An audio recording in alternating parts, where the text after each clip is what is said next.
এই সংবিধানের মাধ্যমে আওয়ামী লীগ কিন্তু ফ্যাসিস্ট হয়নি, বরঞ্চ আওয়ামী লীগ সংবিধানের মানুষের যে গণতান্ত্রিক অধিকার, গণতান্ত্রিক সুরক্ষা যেগুলো ছিল সেগুলোকে পায়ে মারিয়ে সে সংবিধানকে পদদলিত করেছে, জনগণের অধিকারকে খর্ব করেছে।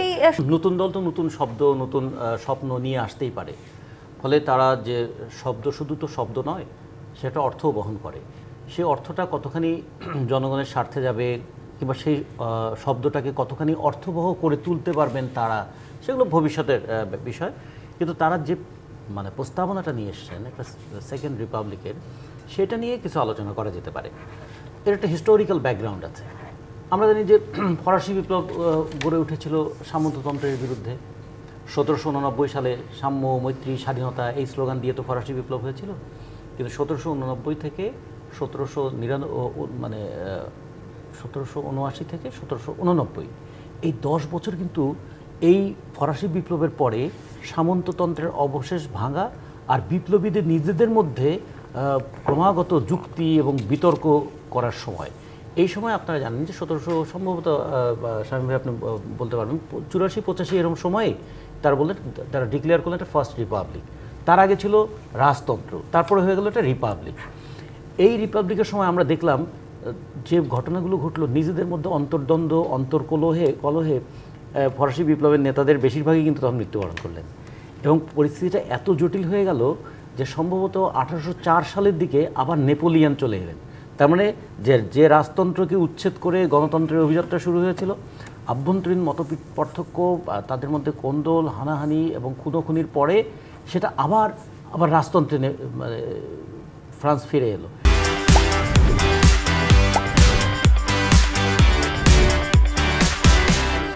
এবং এই রাজতন্ত্রের বিরুদ্ধে আবার লড়াই করে সম্ভবত 1848 সালের দিকে যখন ইউরোপ জুড়ে একটা দারুণ আন্দোলন গড়ে উঠছিল, তখন একদিকে manifesto of the communist party লেখা হচ্ছে, আর একদিকে ফ্রান্সে তখন গণতন্ত্রের আন্দোলন চলছে, আরেকদিকে ইংল্যান্ডে আন্দোলন চলছে।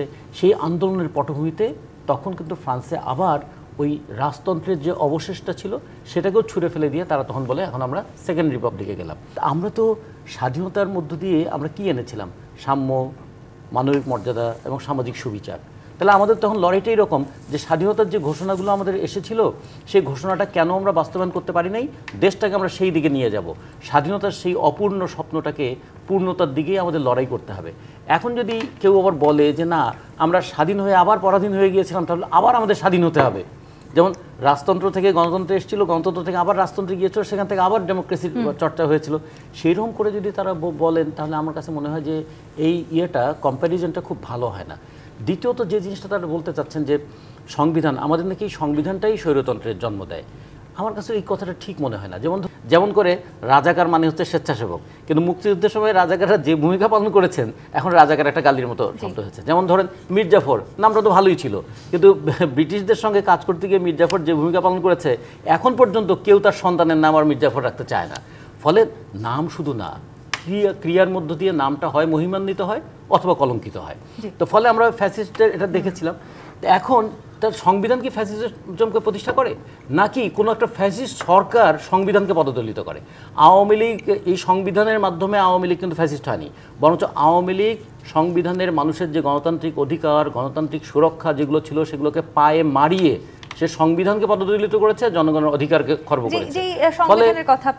ফলে এই জন্য অনেকে যে বলে যে এই সংবিধানেই ফ্যাসিজমের জন্ম দেয়। তাই ফ্রান্সে তো 5টা রিপাবলিক হয়েছে, তা ম্যাক্রোর মতন দলগুলো তারা কেন ফ্রান্সে জনগণের উপর দমনপীড়ন চালায়? ফলে রিপাবলিক হলেই সে গণতান্ত্রিক হবে। সদিচ্ছার উপরেও অনেকটা নির্ভর করছে, সদিচ্ছা শুধু নয়, তার দৃষ্টিভঙ্গি কি এবং কিভাবে কাজ করছে সেটা খুব গুরুত্বপূর্ণ।